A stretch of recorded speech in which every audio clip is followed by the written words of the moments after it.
ఆడుకొని వర్షం కారణం వల్ల 5-6 రోజులు మేము వీడియోలు తీయలేదు. దానికి ఇప్పుడు పాటతో పాటు డాన్సులు కానీ ఇస్తాం. అది మీరు చూడాలని మా ఆశ.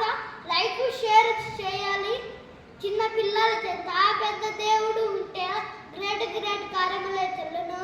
మన హృదయములోన యేసు శక్తి ఉంటే ఎన్నో అద్భుతాలు మన వల్లే అద్భుతాలు జరుగును. లోకమంతా ఆశ్చర్యం పడును. మన వల్లే అద్భుతాలు జరుగును. లోకమంతా ఆశ్చర్యం పడును. నీ హృదయములో యేసు ఉంటే అంత సాధ్యమే. నీ హృదయములో యేసు ఉంటే అంత సాధ్యమే. చిన్న పిల్లల చెంత